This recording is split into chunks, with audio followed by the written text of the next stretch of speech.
செல்வம் sir வணக்கம். வணக்கம் sir. நீங்க எப்படி புரிந்து கொள்கிறீங்க? இது ஒரு சாதனையா இருக்குங்க பலரும் சொல்றாங்க. சவால்கள் இருக்கா இல்லையா அதுதான் கேள்வி. வேந்தர் தொலைக்காட்சி நிறுவனத்திற்கு நெறியாளர் சகோதரர் கோபாலகிருஷ்ணன் அவர்களுக்கு, என்னுடைய சக பங்கேற்பாளர்களுக்கு, அதை போலவே தொழில்நுட்ப கலைஞர்களுக்கு மாலை வணக்கம். அதாவது திரு விஜய் அவர்கள் மிகவும் சாமர்த்தியமாக காய் நகர்த்துகிறார். எப்படின்னு கேட்டீங்கன்னா, திமுக அணியை பிளவுபடுத்த வேண்டும். திமுக அணியை பிளவுபடுத்துகிற ஒரு முயற்சியில அவர் பெரிய அளவில் வெற்றி அடைஞ்சிருக்காருன்னு தான் அர்த்தம். ஏன்னு கேட்டீங்கன்னா, மரியாதைக்குரிய திருமாவளவன் அவர்கள் மிகவும் ரொம்ப தீவிரமாக திமுகவை ஆதரித்தார். காங்கிரஸ் மிக கடுமையாக இன்றைக்கு திமுகவினுடைய விமர்சனத்துக்கு உள்ளாகி இருக்கிறது. காங்கிரஸ் திமுகவும் பிளவுபட்டு விட்டது. அதே போலவே IUML இருக்கு பாருங்க, இந்தியன் யூனியன் முஸ்லிம் லீக், அவங்களும் மிக ரொம்ப நீண்ட காலமாக கண்ணியத்துக்குரிய காகிதம் இல்ல காலத்திலே இருந்து அவர்கள் திமுகவை ஆதரித்தவர்கள், அவர்களையும் பிரிச்சிருக்காங்க, கம்யூனிஸ்டுகளை பிரிச்சிருக்காங்க. அதுல திரு விஜய் அவர்கள் மிக சாமர்த்தியமாக வெற்றி பெற்றிருக்கிறார். சரி, உங்க கேள்வி என்னன்னா, இதுல இந்த சாதனையா சவாலான்னு கேட்டா நிச்சயமாக சவால். அந்த சவால் எப்படின்னு கேட்டா, நாளைக்கு ஒரு முக்கியமான இஷ்யூ வரும்போது என்னுடைய பெரும் மதிப்பிற்குரிய அண்ணன் இதயத்துல்லா அவர்கள் சொன்னாங்க, என்னமோ மதசார்பற்ற அதை அட்டை இதை அட்டை மதமாவது கிதமாது சார். திரு விஜய் அவர்கள் வந்து நிறுத்தின வேட்பாளர் எந்த மதம் எந்த ஜாதி என்னன்னு தெரியாது. திமுக கூட்டணி, காங்கிரஸ் உள்ளிட்ட திமுக கூட்டணி, அன்னைக்கு இருந்த கூட்டணி ஓட்டுக்கு 1000 ரூபாய் கொடுத்தாங்க, தோத்து போயிட்டாங்க. வேட்பாளரை யாருன்னு தெரியாது, விஜய் ஆட்கள் ஜெயிச்சாங்க. அதனால இது வந்து காங்கிரசுக்கும் டிவிகேக்கு ஏற்பட்டிருக்கிற கூட்டணி தேர்தலுக்கு பிந்தைய கூட்டணி, தவிர பெரிய கொள்கை கூட்டணி சொல்றதுல நாம இல்ல சார். இப்ப இதுல செல்வம் சார், இதுல இன்னொரு கேள்வி என்ன, இல்ல நீங்க பேசுங்க, இதே சேர்த்து. இப்ப நீங்க சொல்லுங்க தேர்தலுக்கு பிந்தைய கூட்டணி. இப்ப இதே காங்கிரஸ் வந்து அதிமுக ஆட்சி அமைச்சிருந்தால், ஒருவேளை இந்த எண்ணிக்கை அவர்களுக்கு கிடைத்திருந்தா போயிருப்பாங்களா ஒரு கேள்வி வரும் இல்லையா? அப்ப அந்த கண்டிப்பா. இன்னொரு கேட்டீங்கன்னா, காங்கிரஸ் வந்து தேர்தலுக்கு முன்பே திரு விஜயோடு சேர வேண்டும் என்கிற ஒரு அணியும், சேரவே கூடாது என்று ஒரு அணியும் இருந்தாங்க. எப்பவுமே அது தேசிய கட்சி, எல்லா தேசிய கட்சிக்கும் பொதுவான விஷயம். அதுல ஒரு விஷயம் என்னன்னு கேட்டீங்கன்னா, 1951 இறுதியில் தொடங்கி 52 மார்ச் வரைக்கும் நடந்த அந்த தேர்தல்ல அண்ணன் சொன்னாங்க, அன்னைக்குள்ள கூட்டணியை நீங்களும் கோடிட்டு காமிச்சீங்க. அன்னைக்கு மொத்தம் இருந்த 375 இடத்துல அன்னைக்கு காங்கிரஸ் கட்சி 152 இடத்துல தான் ஜெயிச்சிருந்தாங்க. அதெல்லாம் கவனிக்கணும். அதுக்கு பிறகு காங்கிரஸ் CPI வந்து 62 இடம், முஸ்லீம் லீக் எல்லாம் எதிர்கட்சி வரிசைக்கு என்னைக்கு வரல. அதுல கவனிச்சுக்கிடுங்க. அதுல அன்னைக்கு மூதறிஞர் ராஜாஜி அவர்கள் கவர்னர் ஜெனரலா இருந்து அவர் ஓய்வு பெற்று மிக அமைதியாக வாழணும்ங்கிற மனநிலையோட வந்த அந்த பெருந்தலைவர் மூதறிஞர் ராஜாஜிய வேற யாராலும் இந்த நெருக்கடி சிக்கலை சமாளிக்க முடியாது சொல்லிதான் காங்கிரஸ் கட்சி மூதறிஞர் ராஜாஜியை பிரதமராக, அன்னைக்கு பிரீமியர், சென்னை ராஜஸ்தானியுடைய மெட்ராஸ் ஸ்டேட்டுடைய பிரீமியரா அவரை நியமிச்சாங்க. எப்படி MLC ஆக்கி நியமிச்சாங்க. அன்னைக்கும் மூதறிஞர் ராஜாஜி உழவர் உழைப்பாளர், தமிழ்நாடு உழவர் உழைப்பாளர் கட்சி யாரு? ராமசாமி படையாச்சியுடைய உழவர் உழைப்பாளர் கட்சி. அதே போலவே மாணிக்கவேல் நாயக்கருடைய காமன்வெல்த் கட்சி. அதுக்கு பிறகு நீதி கட்சி யாரு? PTR பழனிவேல் ராஜனுடைய தாத்தா PT ராஜனுடைய தலைமையில அன்னைக்கு இருந்த நீதி கட்சி. எல்லாவற்றையும் சேர்த்து அதுலயும் கூட மாணிக்கவேல் நாயக்கர் ராஜாஜி அமைச்சரவையில் அமைச்சரா இருந்தார். உழவர் உழைப்பாளர், தமிழ்நாடு உழவர் உழைப்பாளர் கட்சியை சார்ந்தவர்கள் 4 பேர் அமைச்சரா இருந்தாங்க. அதனால இதெல்லாம் வந்து ஒண்ணு இல்லாம இல்ல. அதுக்கு பிறகு என்ன சிக்கல் வரக்கூடும் நான் ஏன் சொல்றேன்னா, ராஜாஜி ஒரு முடிவெடுக்காரு. இல்ல சார், அதெல்லாம் என்ன முடிவெடுக்காரு? செல்வம் சார், நம்ம பழைய கதைகள் வந்து எல்லாருக்கும் தெரியும். இப்ப இருக்கக்கூடிய ஒரு விஷயம் ஏன்னு கேட்டீங்கன்னா, பதிவுகள் தவறா போயிடும். எதுக்காக ஒன்னே ஒன்று சொல்றேன்னா, சிக்கல் வரும்ங்கிறதுக்காக நான் என்ன சொல்றேன்னா, திரு விஜய் அவர்கள் அதை தாண்டுவாருன்னு கூட நான் நம்புறேன். ஏன்னு கேட்டா, அதிமுகவுல 1-2 என்கிற முடிவு, யார் 1 யாரு 2 யாருடைய தலைமையிலங்கிற முடிவு இன்னும் சபாநாயகருக்கு முன்னாலே இருக்கு. அது சட்டப்பேரவை கட்சியினுடைய சட்டப்பேரவையை பொறுத்தவரையில சபாநாயகருடைய முடிவு தான் இறுதியான முடிவு. அதுக்கு பிறகு இன்னும் நிறைய மாற்றங்கள் வரலாம், அது ஒரு பக்கம். அதே நேரத்தில் அன்னைக்கு மூதறிஞர் ராஜாஜி அவர்கள் குலக்கல்வி திட்டம், பாதி நேரம் வேலைக்கு போ, குலக்கல்வி திட்டமே கிடையாது, அது பாதி நேரம் வேலைக்கு போ, பாதி நேரம் உனக்கு தெரிஞ்ச தொழிலை பண்ணுப்பான்னு சொன்னாரு. அதை ஒரு பெரிய பூதாகரமாக்கி குலக்கல்வி திட்டத்தை அவர் பணையேறணும் துணி துவைக்கணும்னு சொல்லிட்டான்னு சொல்லி திமுக காரங்க இல்லாத பொருளை எல்லாம் கிளப்பி விட்டாங்க. அதே மாதிரி இன்றைக்கு திரு விஜய் அவர்கள் ஒரு கூட்டணியை அமைத்திருக்கிறார்கள்.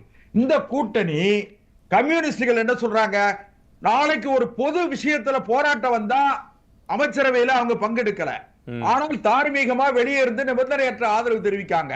நாளைக்கு ஒரு விஷயம் வருது, ஒரு இஷ்யூ வருது, காமன் இஷ்யூ, திமுக போராட்டம் அறிவிக்காங்க. கம்யூனிஸ்டுகள் எங்க போய் நிப்பாங்க? அவங்க திமுகவோடு சேர்ந்து போராடுவாங்க. 118ங்கிற எண்ணிக்கை கம்யூனிஸ்டுகள் இல்லாம இன்னைக்கு வருமா? அதனால அண்ணன் இதே சொல்றத பாத்தீங்கன்னா ரொம்ப சாமர்த்தியமா கொள்கை மதசார்பின்மை சொல்றதெல்லாம் அந்த கதையெல்லாம் முடிஞ்சு போச்சு. இல்ல சார், அந்த ஸ்டாண்ட்ல தானே அந்த ஸ்டாண்ட்ல தானே அவங்க எல்லாரும் யூனிட்டா இருக்காங்க. அதே ஸ்டாண்ட்ல மட்டும்தான் இல்ல, அந்த ஸ்டாண்ட்ல தானே யூனிட்டா இருக்காங்கன்னு கேக்குறேன். இப்ப அந்த புள்ளியில தான் சிபிஎம்மோ சிபிஐயும் விசிகாவும் ஐயுஎம்எல்லுமே இவங்க எல்லாரும் சேர்ந்து அந்த ஆதரவு கொடுத்ததுக்கான காரணம் அதுதானே, மதச்சார்பற்ற அப்படின்னு சொல்லி தானே அவங்க சொல்லி இருக்காங்க. இல்ல சார், அவங்க சொல்றது அதுக்கு அவங்க சொல்றது தமிழ்நாட்டு அரசியல்ல ஒரு 108ங்கிறது 118 இருந்தா இந்த நிலைமையே கிடையாது. இப்ப இருக்க சூழல் தான், இப்ப இருக்க சூழலை பத்தி பேசுவோம். வரும் அப்படிங்கறத எதிர்பார்க்க முடியாது இல்லைங்களா? அதாவது 118 வரல, 107க்குள்ள நின்றதுனாலதான் இவ்வளவு சிக்கல். இன்னும் என்ன வரும்னு கேட்டீங்கன்னா, இப்போ ரொம்ப எல்லா கட்சிகளுக்கும் ரொம்ப அவசரமான தேவை என்ன இருக்குன்னு கேட்டா, 2029ல ஒரே நாடு ஒரே தேர்தல் என்கிற அந்த திட்டம் பாரதிய ஜனதா கட்சியினுடைய ஒற்றை அஜெண்டாவாக இருக்கிற அந்த திட்டத்தை அவங்க இப்ப இந்த பார்லிமெண்ட்ல வர்ற செஷன்ல பில்ல பாஸ் பண்ணிடுவாங்க. ஏன்னு கேட்டா திமுக மிக ஆவேசமாக பேசி கொள்கை பேசி வெளிநடை பண்ணிடுவாங்க. திரிணாமுல் காங்கிரஸ் ஆவேசமாக எதிர்த்து பேசி கொள்கையை பேசிட்டு வெளியே போயிடுவாங்க. காங்கிரஸ் இந்தியா கூட்டணி என்கிற அந்த கூட்டணி பிளவுபட்டு விட்டது. அதனால பாரதிய ஜனதா கட்சியினுடைய agenda one nation one election, uniform civil code, delimitation bill, woman reservation bill இதெல்லாம் பாஸ் பண்ண பிறகு 2029ல நாடாளுமன்றத்திற்கும் சட்டமன்றத்திற்கும் ஒரு தேர்தல் கண்டிப்பாக வரும். அது அரசியலை உற்று நோக்குகிறவர்கள் அனைவருக்கு தெரியும், அரசியல் கட்சியினுடைய தலைவர்களுக்கு தெரியும். அப்படி ஒரு நெருக்கடி வரும் பொழுது அதற்குள்ளாக திமுக கூட்டணி சிதறி போகும், சிதற வேண்டும். திமுக கூட்டணியை சிதற அடிக்கணும். அண்ணா திமுக ஏற்கனவே பலகீனப்பட்டிருக்கு. திரு விஜய் அவர்கள் இன்னும் அண்ணா திமுகவில் இருக்கிற 1-2 அந்த பிளவுகளை எல்லாம் பயன்படுத்தி அவர் இன்னும் சட்டமன்ற எண்ணிக்கையை வலுப்படுத்திக்கிடுவாரு. அவருக்கு ஆட்சி சிக்கல் வரும்னு சொல்லல. அதே நேரத்தில் என்ன சிக்கல் வரும்? கண்டிப்பாக இந்த கூட்டணி பெரிய அளவுல கூட்டணியில மிகப்பெரிய ஒற்றுமை ஏற்பட்டுரும். முதலமைச்சர் இருக்கார், தலைவர் இருக்கிறாரு அப்படின்லாம் சொன்னாங்க. நான் என்ன சொல்றேன்னா, திரு விஜய் அவர்கள் தவறான முடிவெடுத்திருக்கிறார். இப்ப ஜாதியும் கிடையாது, மதமும் கிடையாது, ஒண்ணு கிடையாது. அவரு பேரவை தலைவர், நீண்ட நெடுங்காலத்திற்கு பிறகு ஒரு சட்டப்பேரவை தலைவர் கிறிஸ்டியன் பைபிள்ல இருந்து கோட் பண்ணி பேசுறாரு. அதையெல்லாம் நாம யாரும் பெருசா நினைக்கல. அதனால இந்து மதம், இஸ்லாமியோ, கிறிஸ்தவன்லாம் பேசிக்கிட்டு போயிருக்கிறது ஒரு வீண் வேலை, அதெல்லாம் கிடையாது. அதனால திரு விஜய் அவருக்கு சவால்கள் அவருக்கு சவால்கள் இருக்குன்னு நீங்க சொல்றீங்க. நிச்சயம் சவால் இருக்கு, நிச்சயம் அவருக்கு மிகப்பெரிய சவால்கள் காத்திருக்கு. ஏன்னா உயர்கல்வித்துறை காங்கிரஸ் கட்சி அவர் விஸ்வநாதன் கையில போயிருக்கு. அந்த உயர்கல்வித்துறையில அது ஒரு முக்கியமான துறை. நாளைக்கு ஐஏஎம்எல்ட சிறுபான்மை இஸ்லாமிய சமூகத்தை பாதுகாக்கிற பொறுப்பு ஐஏஎம்எல் கொடுத்த பிறகு ஐஏஎம்எலுக்கு அதுல சிக்கல் இருக்கு. நாளைக்கு பாதுகாக்கிற துறைய திரு திருமாவளவன் அவருடைய கட்சி கொடுத்துட்டு அதுல மிகப்பெரிய பொறுப்புகள் இருக்கு. இன்னும் அமைச்சர் பெருமக்கள் எல்லாம் இன்னும் அரசியலுக்கு புதியவர்கள், இன்னும் அவர்கள் எல்லாம் அந்த ஆட்சி முறைகளை பற்றி தெரிந்து கொள்ள வேண்டிய கால அவகாசங்கள்லாம் இன்னும் கொஞ்சம் ஒரு 3 மாசம் 6 மாசம். இந்த அவகாசம்ங்கிறது இப்ப புதியவர்களாக இருக்கிறார்கள். அதனால அந்த அவகாசம்ங்கிறத தாண்டி அவர்களுக்கு ஒர்க்கபிலேயே பிரச்சனையே இருக்கா அப்படிங்கறத இப்ப அந்த தான் நம்ம பேச. காங்கிரஸ் கட்சி திமுகவை தேர்தல் நேரத்தில் திமுகவுக்கு நெருக்கடி கொடுத்து 28 இடங்கள் காங்கிரசுக்கு ஒதுக்கிறது திமுக செய்த தவறு. அதை போலவே தேமுதிகவுக்கு 10 இடங்கள் கொடுத்தது தவறு, விடுதலை சிறுத்தைகளுக்கு 8 கொடுத்த தவறு. இப்படி கூட்டணி கட்சிகளை நம்பி திமுக தன்னுடைய பலத்தை இழந்திருக்கு. அதே போலவே திரு எடப்பாடி பழனிசாமி அவர்கள் தன்னை மிதமிஞ்சி தன்னுடைய தலைமை தான் அடுத்த ஆட்சி அதிகாரத்திற்கு வருவதற்கு தன்னுடைய தலைமைதான் தகுதியானது என்று அவர் அதீதமா நம்பிக்கை வச்சது. இதுதான் இந்த தேர்தல் தீர்ப்புகளை மாற்றுச்சே தவிர வேற ஒண்ணு கிடையாது. ஒண்ணு. இரண்டாவது சார், திமுகவிற்கு எதிரான மனநிலை திமுக கூட்டணிக்கு, திமுகவுக்கு மட்டும் இல்ல, திமுக கூட்டணிக்கு எதிரான மனநிலை மக்கள்கிட்ட இருந்தது. அண்ணா திமுக மேல இருந்த வெறுப்பு, இந்த ரெண்டு சேர்ந்துதான் திரு விஜய் அவர்களுக்கு இந்த வெற்றியை கொடுத்திருக்கிறது.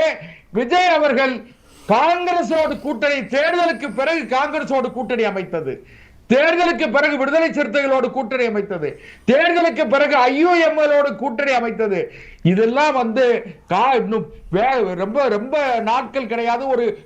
ஒரு மாசம் 2 மாசத்துக்குள்ள பாருங்க, மிகப்பெரிய அளவில் விஜய்க்கு மன உளைச்சலை கொடுக்கும். மக்கள் மத்தியில திரு விஜய் அவர்களுக்கு இருக்கிற நல்ல பெயரை கெடுக்கத்தான் செய்யும். நிச்சயமா விஜய்க்கு நல்ல பெயர் ஏற்படாது. செல்வம் சார், நிறைவா உங்ககிட்ட நீங்க என்ன சொல்ல விரும்புறீங்க?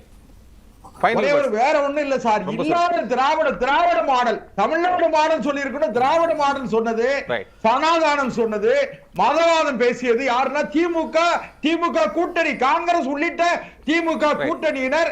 அதுதான் மக்கள் தோல்வியை கொடுத்தாங்க. ஒன்றிய அரசு, மத்திய அரசு சொல்லுங்க, ஒன்றிய அரசு சொன்ன உடனே தமிழ்நாட்டுல வறுமை ஒழிஞ்சிருமா? ஒன்றிய அரசு சொன்ன உடனே தமிழ்நாட்டில் வேலையில்லா திண்டாட்டம் ஒழிஞ்சிருமா? இதையெல்லாம் இப்படிப்பட்ட கட்டுக்கதைகளை இல்லாத ஒன்றை கட்டமைத்ததன் காரணமாகத்தான் திமுக படுதோல்வி அடைந்திருக்கிறது. கடந்த 5 ஆண்டுகள் திமுக பத்தி விவாதம் பண்ண வேண்டிய சூழல் இல்ல. நம்ம என்ன கேக்குறோம்னா, செல்வம் சார், பொறுப்பு இல்ல சார், நம்ம பொறுப்பு.